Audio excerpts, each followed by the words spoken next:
Hey guys and welcome back to best car picks. അങ്ങനെ ലോഞ്ചിന് മുന്നേ ഒരുപാട് പ്രാവശ്യം ലീക്ക് ആയിട്ടുള്ള നമ്മുടെ ഹോണ്ടയുടെ സിറ്റി ഫേസ് ലിഫ്റ്റ് ഒരു ഫൈനലി ഒഫീഷ്യലി റിവീൽ ചെയ്തിട്ടുണ്ട്. ലോഞ്ച് ചെയ്തിട്ടുണ്ടെന്ന് പറയാം. കാരണം ഇതിൻ്റെ അകത്ത് ഇപ്പോൾ വേറെ നമുക്ക് അറിയാനില്ല. പ്രൈസ് ആയിക്കോട്ടെ, കളർ ഓപ്ഷൻസ്, ഡെലിവറി തുടങ്ങിയ സാധനങ്ങളെല്ലാം അവർ പറഞ്ഞിട്ടുണ്ട്. പക്ഷേ പൊതുവേ നമ്മളെല്ലാം പ്രൈസ് ഒഴികെ ബാക്കിയെല്ലാം നേരത്തെ കണ്ടതായതുകൊണ്ട് കുഴപ്പമില്ല. ഡിസൈനൊക്കെ ഇഷ്ടംപോലെ പ്രാവശ്യം നിങ്ങൾ റീൽസിലും ഷോർട്സിലൊക്കെ ആയിട്ട് കണ്ടിട്ടുണ്ടായിരിക്കും. എനിവേ നമ്മുടെ ഫ്രണ്ട് ഡിസൈൻ വരുന്നത് ഇങ്ങനെയാണ്. BiLED ഹെഡ് ലാംപ്സ് ഇതിനകത്ത് കൊടുത്തിട്ടുണ്ട്. അത് സ്റ്റാൻഡേർഡ് ആണ്, പ്രൊജക്ടർ സെറ്റപ്പാണ് വരുന്നത്. അതുപോലെ തന്നെ നമുക്ക് ടോപ്പ് പോർഷനിലായിട്ട് DRLs കൊടുത്തിട്ടുണ്ട്. കണക്റ്റഡ് DRLസും ഫ്രണ്ടിൽ അവൈലബിൾ ആണ്. അത് സിറ്റിയെ സംബന്ധിച്ച് നോക്കുമ്പോൾ കുറച്ച് ഡിഫറൻ്റ് ആണ്. പിന്നെ പൊതുവേ ഹോണ്ടയുടെ വണ്ടികൾ അങ്ങനെ കണക്റ്റഡ് DRLs നമ്മൾ കാണാറില്ലല്ലോ. അതിൻ്റെ താഴത്തായിട്ട് ഇപ്പോൾ ബ്ലാക്ക് വണ്ടിയിൽ നിങ്ങൾക്ക് അത്ര ക്ലിയർ ആയിട്ട് കാണില്ലെങ്കിലും നമുക്ക് താഴത്തൊരു ഗ്ലോസി ബ്ലാക്ക് എലമെൻറ്റ് വരുന്നുണ്ട്. ഒരു air intake area, air dam പോലെ. അഗൈൻ അതിൻ്റെ താഴത്ത് പിന്നെയും നമുക്ക് ഗ്ലോസി ബ്ലാക്ക് ഡിസൈൻ എലമെൻറ്റ് വരുന്നുണ്ട്. ഞാൻ വൈറ്റ് വണ്ടി കാണിച്ചിരുന്നതായിരിക്കും നല്ലത്. ഇവിടെ നമുക്ക് കറക്റ്റ് ആ ഒരു ഹെഡ് ലാമ്പിൻ്റെ താഴത്തുള്ള ഡിഫറൻസിയേഷൻ മനസ്സിലാവും. കുറേ പേർക്കൊക്കെ കണ്ടപ്പം ഇത് അൾട്രോസിൻ്റെ ഒക്കെ ഒരു ഡിസൈൻ പോലെയായിട്ട് തോന്നി. അത് ചെറുതായിട്ട് എനിക്കും തോന്നി ആ ഒരു പാറ്റേൺ, അതായത് ഹെഡ്ലൈനിൻ്റെ താഴെയുള്ള ആ ഡിസൈൻ. പിന്നെ അഗൈൻ ബമ്പറിൻ്റെ ഡിസൈൻ അവിടെ നോക്കുകയാണെങ്കിൽ മൊത്തത്തിലൊരു സ്പോർട്ടി ആയിട്ടുള്ള ടച്ചാണ് അവർ പിടിച്ചിരിക്കുന്നത്. നമുക്ക് ആ ഒരു ആസ്പെക്റ്റ് മറ്റേ ബ്ലാക്ക് സാധനങ്ങളൊക്കെ വരുമ്പോഴേക്കും കാണാൻ അത്യാവശ്യം രസമുണ്ട്. പിന്നെ നമ്പർ പ്ലേറ്റ്, അതായത് സിറ്റി എന്ന് എഴുതിയിരിക്കുന്നതിന് മുകളിൽ പൊട്ട് തൊട്ട പോലെ നമ്മുടെ 360 ക്യാമറയ്ക്കുള്ളൊരു പോയിന്റും അവർ കൊടുത്തിട്ടുണ്ട്. സോ അതിനകത്ത് അത് അവൈലബിൾ ആണ്. അതിൻ്റെ കൂടെ തന്നെ ലൈൻ വാഷ് ക്യാമറ ഉണ്ട്. അത് ഞാൻ കാണിച്ചു തരാം. എന്തായാലും നമ്മുടെ സൈഡ് ഡിസൈൻ വരുന്നത് ഇങ്ങനെയാണ്. ഇതിനകത്ത് വേറെ കാര്യമായിട്ടുള്ള വ്യത്യാസം വരുത്തിയിട്ടില്ല. അവർ മൊത്തത്തിൽ വണ്ടിയിൽ സ്ട്രക്ചറൽ റീഇൻഫോഴ്സ്മെൻറ്റ് ചെയ്തതായിട്ട് പറയുന്നുണ്ട്, അതായത് ഷാസിയിൽ. പക്ഷേ അതല്ലാതെ ORVMs സെയിം ആണ്. സൈഡ് ഡോറ് ലെങ്ത് ഒക്കെ ഓൾമോസ്റ്റ് സെയിം ആണ്.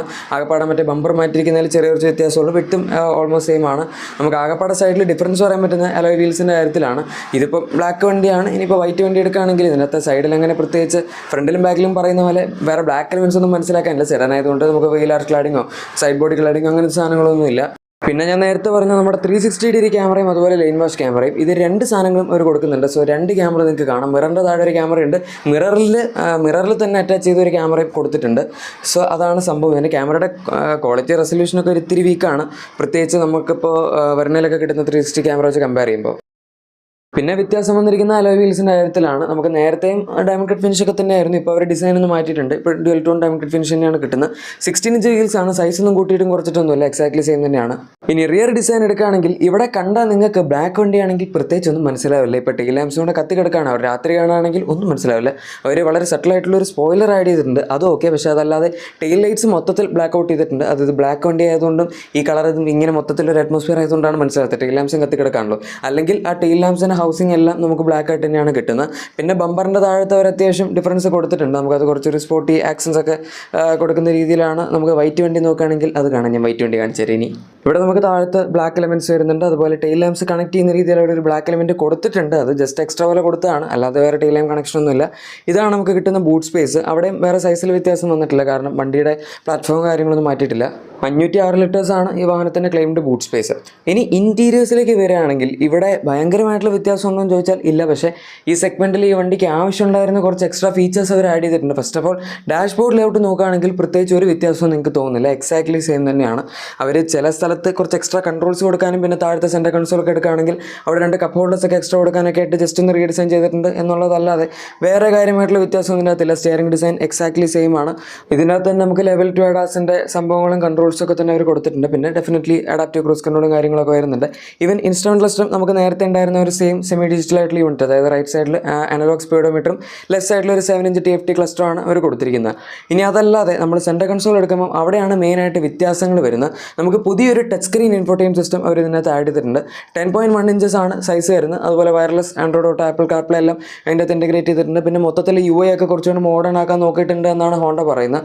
അതിൻ്റെ പ്ലേസ്മെൻറ്റ് മാത്രമാണ് കുറച്ച് ഓക്കേർഡായിട്ട് അല്ലെങ്കിൽ കുറച്ച് വിയേർഡായിട്ടിരിക്കുന്നത്. അതൊന്ന് നേരെ മര്യാദയ്ക്ക് ആ ഡാഷ്ബോർഡിനകത്ത് ഇൻറ്റഗ്രേറ്റ് ചെയ്ത് വെച്ചിരുന്നെങ്കിൽ നല്ലതായിരുന്നു. ഇതിപ്പോൾ ശരിക്കും കുറച്ച് ആഫ്റ്റർ മാർക്കറ്റായിട്ട് നമ്മൾ പുറത്തുനിന്ന് വയ്ക്കുന്ന ഒരു സംഭവം പോലെയുണ്ട്. എന്തായാലും അതിൻ്റെ താഴത്തായിട്ട് ഒരു ചെറിയ ആംബിയൻ ലൈറ്റ് പോലെ കൊടുത്തിട്ടുണ്ട് നമ്മുടെ മറ്റേ ഡാഷ്ബോർഡിൻ്റെ ഇടയിലുള്ള ഗ്യാപ്പിൽ. പിന്നെ ഫുട്വെൽ ലൈറ്റിങ്ങും ഈ വാഹനത്തിൽ അവൈലബിൾ ആണ്. ഇനി അതിൻ്റെ താഴത്തേക്ക് നോക്കുകയാണെങ്കിൽ നമുക്ക് AC കൺട്രോൾസ് ആണ്. മോട്ടോ AC ഉണ്ട്, സിംഗിൾ സോൺ ആണ്. പക്ഷേ അതിൻ്റെ ലെഫ്റ്റ് സൈഡും റൈറ്റ് സൈഡുമായിട്ട് നമുക്ക് വെന്റിലേറ്റഡ് സീറ്റ്സിൻ്റെ കൺട്രോൾസ് കാണും. സോ ഫ്രണ്ട് സീറ്റ്സ് നമുക്ക് ഇതിനകത്ത് വെന്റിലേറ്റഡ് ഫംഗ്ഷനോട് കൂടിയാണ് കിട്ടുന്നത്. അതുപോലെ ഇലക്ട്രോണിക് പാർക്കിംഗ് ബ്രേക്കും ഒരു വാഹനത്തിൽ ആഡ് ചെയ്തിട്ടുണ്ട്. പിന്നെ നമുക്ക് സീറ്റ്സ് ഇലക്ട്രിക്കലി അഡ്ജസ്റ്റബിൾ അല്ല, മാനുവലി അഡ്ജസ്റ്റബിൾ തന്നെയാണ്. അതും കൂടെ വേണമെങ്കിൽ അറ്റ്ലീസ്റ്റ് ഡ്രൈവർ സൈഡെങ്കിലും കൊടുക്കായിരുന്നു. വെറുതെ 4 വേ എങ്കിലും കിട്ടുന്നതാണ്.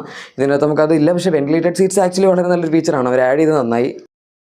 ഇനി റിയർ സീറ്റ്, ഫ്രണ്ട് സീറ്റ്സിൻ്റെ ഒക്കെ ഡിസൈനിലൊന്നും വേറെ വ്യത്യാസം വരുത്തിയിട്ടില്ല, കാരണം ജസ്റ്റ് ഒരു ഫേസ് ലിഫ്റ്റ് ആണ്. സോ അതിനനുസരിച്ചുള്ള മാറ്റങ്ങളേ ഉള്ളൂ. എന്തായാലും നമുക്ക് ബാക്കിൽ 3 ഹെഡ് റെസ്റ്റുകൾ കൊടുത്തിട്ടുണ്ട്. അതുപോലെ തന്നെ ആംബ്രസ്റ്റും 3 പോയിന്റ് സീറ്റ് ബെൽറ്റ്സും, പിന്നെ ബാക്കിൽ സൺഷൈഡ് കട്ടൺ, അതായത് ഏറ്റവും ബാക്കിലത്തെ ഇതിനകത്ത് നമുക്ക് കട്ടൺ അവൈലബിൾ ആണ്. പിന്നെ സെൻറ്ററിൽ നമുക്ക് AC വെൻസ് വരുന്നുണ്ട്, ചാർജിങ് പോയിന്റ്സ് ഉണ്ട്.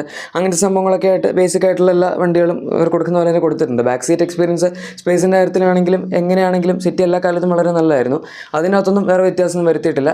പിന്നെ ഡോർ പാഡ്സിൽ വരുന്ന മെറ്റീരിയൽസ് നിങ്ങൾക്ക് നോക്കാം. സോഫ്റ്റ് ടച്ച് മെറ്റീരിയൽസ് അവർ കൊടുത്തിട്ടുണ്ട്. അതൊക്കെ നേരത്തെ സിറ്റിയിലുണ്ടായിരുന്നു. ഇതിൻ്റെ ഡാഷ്ബോർഡിൽ നമുക്ക് കുറച്ച് സ്ഥലങ്ങളിലായിട്ട് സോഫ്റ്റ് ടച്ച് മെറ്റീരിയൽസ് അവൈലബിൾ ആണ്. ഈ ഐവറി തീം വരുന്ന എല്ലാം സോഫ്റ്റ് ടച്ച് ആണ് നമുക്ക് ഡാഷ്ബോർഡിൽ കിട്ടുന്നതാണെങ്കിലും, ബാക്കിയെല്ലാം ബ്ലാക്ക് ആണ്.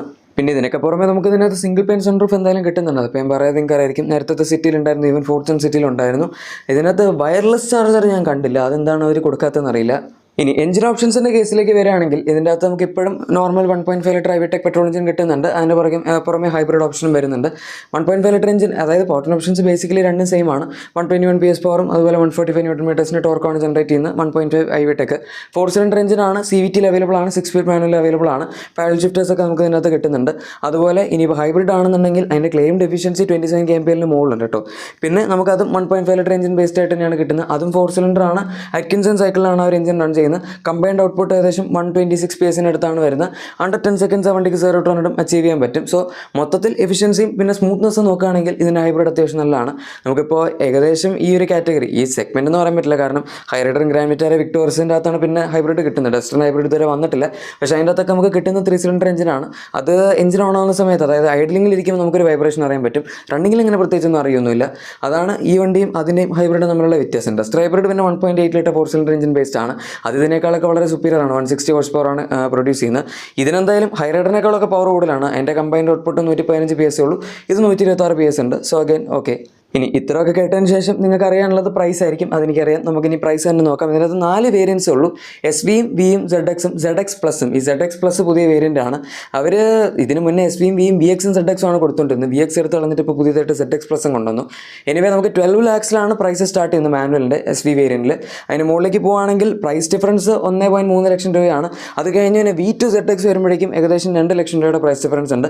ZX to ZX പ്ലസ് 1 ലക്ഷം രൂപയ്ക്ക് താഴെ പ്രൈസ് ഡിഫറൻസ് വരുന്നുള്ളൂ. നമുക്ക് V വേരിയൻ്റ് മുതലാണ് പെട്രോൾ CVT കിട്ടി തുടങ്ങുന്നത്. അങ്ങനെ നോക്കുകയാണെങ്കിൽ മാക്സിമം പ്രൈസ് വരുന്നത് 17.15 lakhs ആണ്. ഇനിയിപ്പോൾ ഹൈബ്രിഡ് ആണ് നിങ്ങൾ നോക്കുന്നതെന്നുണ്ടെങ്കിൽ അതിൻ്റെ എക്സ്ഷോറൂം പ്രൈസ് ZX പ്ലസിൽ മാത്രമേ 21 lakhs ആണ് അതിൻ്റെ പ്രൈസ് വരുന്നത്. ഓൺ റോഡ് മിക്കവാറും 25 ലക്ഷം രൂപയ്ക്ക് അടുത്തൊക്കെ ആയിട്ട് വരും. അത് കുറച്ച് കൂടുതലാണ്.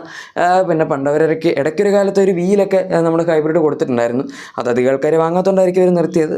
കുറ്റം പറയാൻ പറ്റില്ല, കാരണം ഇതിൻ്റെ പവർട്രെയിനെല്ലാം ഇമ്പോർട്ട് ചെയ്താണ് വരുന്നത്. അതുകൊണ്ടാണ് ഇത്രയും എക്സ്പെൻസീവ് ആയിട്ടുള്ള ഹൈബ്രിഡ് സിസ്റ്റം അവർ ഇതിനകത്ത് കൊടുക്കേണ്ട ഒരു അവസ്ഥയിലേക്ക് എത്തിയത്. നമുക്കിതിനകത്ത് 6 കളർ ഓപ്ഷൻസ് ആണ് കിട്ടുന്നത്. എല്ലാ സംഭവങ്ങളും ഇവിടെ നമുക്കിപ്പോൾ കണ്ടാൽ മനസ്സിലാക്കാവുന്നേ. ഞാനിതിനകത്ത് ബ്ലാക്കും അതുപോലെ വൈറ്റും ആണ് ഏറ്റവും കൂടുതൽ ഇപ്പം ഈ ഇമേജിനും കാര്യങ്ങളിലൊക്കെ ആയിട്ട് കണ്ടിരിക്കുന്നത്. വേറെ ഏതെങ്കിലും കളർ നമുക്ക് ഷോറൂമിൽ വന്നിട്ട് റിവ്യൂ ചെയ്യാൻ പറ്റുവാണെങ്കിൽ ഞാൻ ചെയ്യാം. ഈ വണ്ടി ഷോറൂമിൽ വരുമ്പോഴും ഞാൻ എന്തായാലും പോയി ഒന്ന് റിവ്യൂ ചെയ്യാം. അപ്പോൾ നിങ്ങൾക്ക് എൻ്റേതായിട്ടുള്ളൊരു പെർസ്പെക്റ്റീവിൽ വേറെ റേഡിയും കൂടെ കിട്ടില്ല. ഇപ്പോൾ ജസ്റ്റ് വണ്ടി ലോഞ്ച് ആയിട്ടേ ഉള്ളൂ. അതാണ് സംഭവം. എനിവേ ഗൈസ്, നിങ്ങൾക്ക് എന്താണ് ഈ വണ്ടിയെ പറ്റിയുള്ള അഭിപ്രായം എന്ന് താഴെ കമൻസിൽ പറഞ്ഞേക്കാം. ഒരു നെസസറി അപ്ഡേറ്റ് ആയിട്ട് നിങ്ങൾക്ക് തോന്നുന്നുണ്ടോ, അതോ ജസ്റ്റ് ഒരു പേരിന് വേണ്ടി ഒന്ന് അപ്ഡേറ്റ് ചെയ്തതാണോ എന്ന്. 2028-29 ഈ വണ്ടിയുടെ ജനറേഷൻ മാറാൻ പോകുന്നു. സോ അതിന് ഇനി 2 വർഷം ഗ്യാപ്പ് ഉണ്ട്. അതുകൊണ്ടായിരിക്കും ഹോണ്ട ഇങ്ങനെ ഒരു കോംപ്രിഹെൻസീവ് അപ്ഡേറ്റ് ഇതിന് കൊടുക്കാം എന്ന് വിചാരിച്ച. 2023 അവർ വളരെ മൈനർ ആയിട്ടുള്ളൊരു ഫേസ് ലിഫ്റ്റ് ഫ്രണ്ടിലെ ഗ്രില്ലൊക്കെ മാറ്റി കൊടുത്താണ്. ഇത് അത്രയും മൈനർ അല്ല, കുറച്ചും കൂടെ ചേഞ്ചസ് ഉണ്ട്. സോ അഗൈൻ അങ്ങനെ നോക്കുമ്പോൾ വലിയ കുഴപ്പമില്ല. എനിവേ ഗൈസ്, നിങ്ങളുടെ എക്സിസ്റ്റിംഗ് വാഹനത്തിന് എന്തെങ്കിലും ആക്സസറീസ് ക്ലീൻ പ്രൊഡക്ട്സ് ഒക്കെ ആണെങ്കിൽ നമ്മുടെ ഡിസ്ക്രിപ്ഷൻ അല്ലെങ്കിൽ പ്രൊഡക്ട്സ് ചെക്കൗട്ട് ചെയ്തേക്കാം. വീഡിയോ ഇഷ്ടപ്പെട്ടെങ്കിൽ ഉറപ്പായിട്ടും ലൈക്കും സബ്സ്ക്രൈബും ഷെയർ ഒക്കെ ചെയ്ത് നമ്മൾ സപ്പോർട്ട് ചെയ്യാൻ മറക്കണ്ട. നമുക്ക് മറ്റൊരു വീഡിയോയിൽ കാണാം. അതുവരെ thank you for watching the video and good bye.